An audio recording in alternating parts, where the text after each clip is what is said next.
നമസ്കാരം. Raf talk ഫുട്ബോളിലേക്ക് അവർക്കും സ്വാഗതം. കോപ്പ ഡെൽ റേയുടെ ഫൈനൽ മത്സരം എന്നൊരു ത്രില്ലർ പോരാട്ടമായിരുന്നു.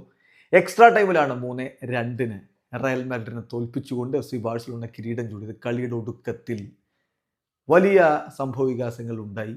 റയൽ താരങ്ങൾക്ക് റെഡ് കാർഡ് വാരി വിതറുകയും ചെയ്തു റഫറി. 3 പേർക്ക് റെഡ് കാർഡ്.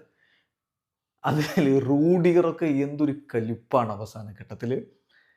അയാളെ പിടിച്ചു നിർത്താൻ റയലിൻ്റെ ബെഞ്ച് മുഴുവൻ ശ്രമിക്കുന്നുണ്ട്, എന്നിട്ടും സാധിക്കുന്നില്ല എന്ന തരത്തിലാണ് കാര്യങ്ങൾ പോയത്. റഫറി റെഡ് കാർഡ് എടുത്തു കൊടുത്തു. അത് അർഹിച്ച റെഡ് കാർഡാണ്.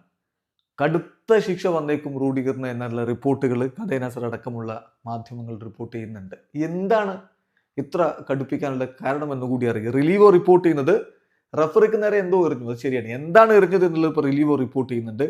2 ഐസ് പാക്കുകൾ. Rudiger tried to throw 2 ice packs at the referee. റഫറിക്ക് നേരെ 2 ഐസ് പാക്കുകൾ എടുത്ത് എറിയാൻ വേണ്ടി ശ്രമിച്ചു Rudiger.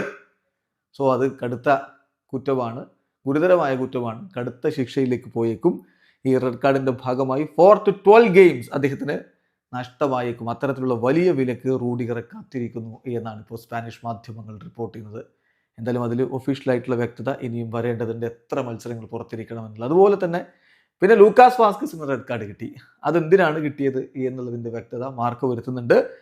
Four stepping on the pitch and protesting while the game was ongoing. കളി നടന്നുകൊണ്ടിരിക്കവേ ഗ്രൗണ്ടിലേക്ക് ഇറങ്ങി പ്രൊട്ടസ്റ്റ് ചെയ്തതിനാണ് അദ്ദേഹത്തിന് ആ റെഡ് കാർഡ് കിട്ടിയിരിക്കുന്നത്. അദ്ദേഹം ബെഞ്ചിലായിരുന്നല്ലോ, സബ്സ്റ്റിറ്റ്യൂട്ട് ആയിരുന്നു. അതായത് അദ്ദേഹത്തെ പരിക്കൊക്കെ കാരണം അദ്ദേഹത്തെ പിൻവലിച്ച് അദ്ദേഹം ബെഞ്ചിലിരിക്കുന്ന ഘട്ടമാണ് അവസാന സമയം. അപ്പോൾ ആ സമയത്താണ് ഇത്തരത്തിൽ കാര്യങ്ങൾ ചെയ്യുന്നത്. അതിന് അയാൾക്ക് റെഡ് കാർഡ് കൊടുത്തിട്ടുണ്ട്. കഴിഞ്ഞില്ല, ഒരാൾക്ക് കൂടി റെഡ് കാർഡ് കിട്ടിയിട്ടുണ്ട്. അത് ആർക്കാണെന്ന കാര്യത്തിലായിരുന്നു കൺഫ്യൂഷൻ. ബെല്ലിംഗാമിനാണോ വിനിക്കാണോ എന്നുള്ളതാണ് കൺഫ്യൂഷൻ ഉണ്ടായിരുന്നത്. കളി കഴിഞ്ഞിട്ട് ആഞ്ചലോട്ടിയോട് ചോദിക്കുമ്പോൾ ആഞ്ചലോട്ടിയും പറഞ്ഞത് ആർക്കാണെന്ന് എനിക്ക് വ്യക്തമായിട്ടില്ല എന്ന്. എന്നാൽ ഇപ്പോൾ കാര്യങ്ങൾ വ്യക്തമായിട്ടുണ്ട്. വിനിയും ജൂഡ് ബെല്ലിംഗാമും ഫൈനൽ വിസിലിന് ശേഷം റഫറിക്കരികിലേക്ക് പോയി പ്രശ്നങ്ങൾ അതായത് സംസാരിക്കാൻ വേണ്ടി പോയതാണ്. സോ അതിൽ ഒരാൾക്ക് റെഡ് കാർഡ് കൊടുത്തു. ആർക്കാണ് എന്നുള്ളതിൽ ഇപ്പോൾ വ്യക്തത വന്നിരിക്കുന്നത് ജൂഡ് ബെല്ലിംഗാമിനാണ് റെഡ് കാർഡ് കൊടുത്തിരിക്കുന്നത്. ചുരുക്കത്തിൽ 3 റയൽ താരങ്ങൾക്കാണ് red card. Jude Bellingham, Antonio Rudiger, Lucas Vazquez. Video അവസാനിക്കുന്ന ഫുട്ബോൾ ലോകത്തെ കൂടുതൽ വിശേഷങ്ങളുമായി റാഫ് ടോക്സ് എത്താം.